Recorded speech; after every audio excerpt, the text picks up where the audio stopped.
Yeah, okay. Another topic that that's a small topic, but let's just discuss it quickly. That is headers. Now you are already using these things, right? Hash include stdio.h. Okay, fine. And you are using your string.h that we discussed earlier also. So the thing which is there, where does this come from? That is what we need to do. Okay, so if I go into the header file, okay, so you will see there is a lot of functionality inside it. And then again, as I think so, I had earlier also I had explained it to you why we are using this header file. So the thing is like the printf, scanf, all these statements or all these functions that you are using, the definition of that function, like what that function should do or how it should work, is written inside these header files. Okay, so what we are doing is we are simply including it, or we are simply calling it, and we are directly kind of performing these operations. For example, say if you remember, we have done printf, right?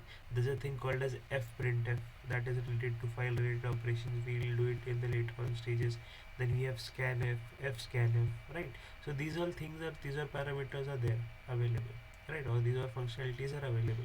What we are doing is we are simply calling this stdio.h header file, and whatever is there inside that header file is getting kind of called over here, and we are kind of using it. It's easier for us basically, right? Acha, what if I create my own header files too?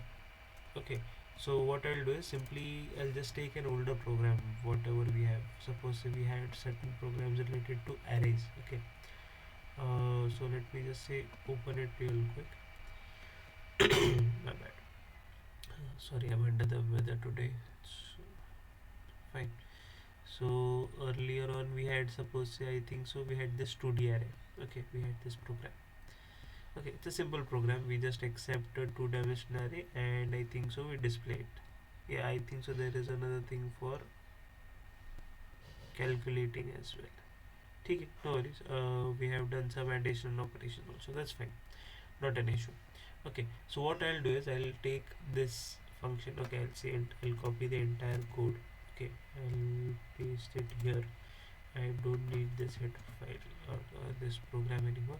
And instead of making this a void main function, what I'll do is simply I'll move kind of,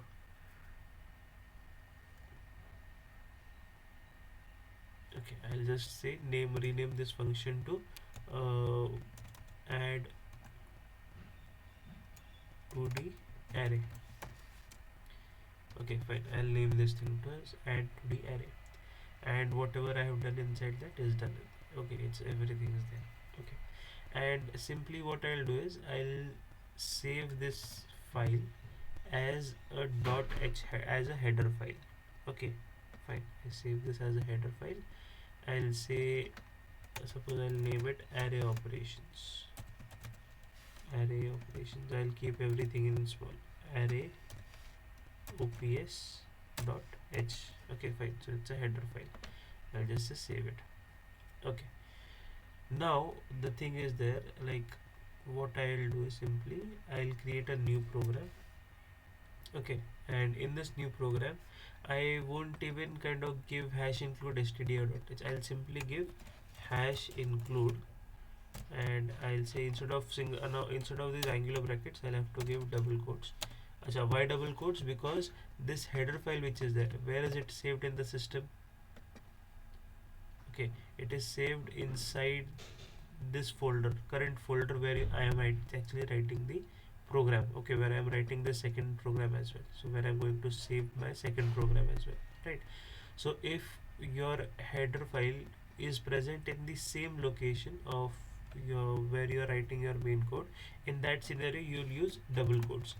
If that header file is not present over here but is present somewhere in another location, suppose say if I open this thing and I'll say kind of open this stdio.h header file.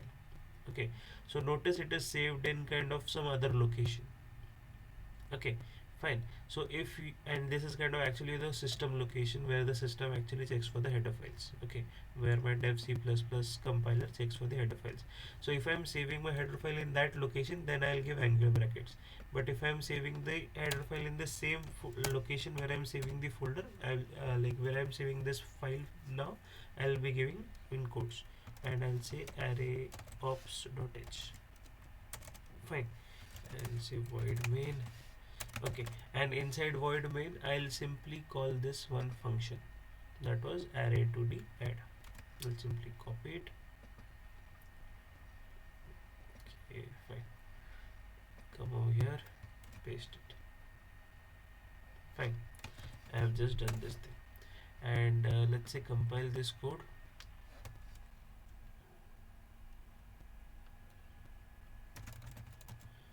Header workings.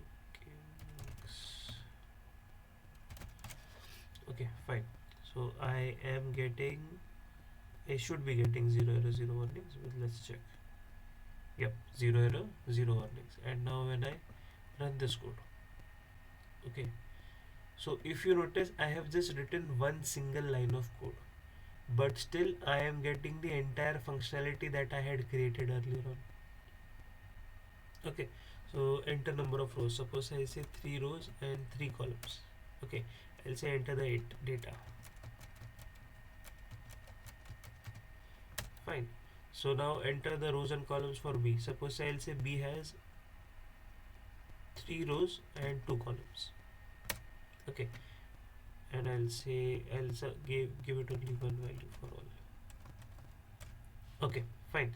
So you can see the addition of these two metrics has been done properly. If you notice, 1 plus 3 is 4, 2 plus 3 is 5, 3 plus 0, now it will be coming over here, 3 plus 0 is 3, 4 plus 3 is 7, and so on and so forth.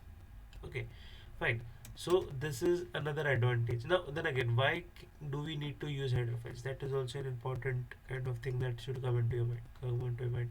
So now consider this thing, like whatever you are writing, okay, you create different sections.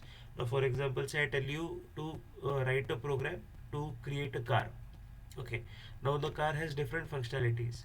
Car has an engine, car has kind of suppose say some kind of electronic section and all that stuff. So what I can do is I can create different header files for different sections.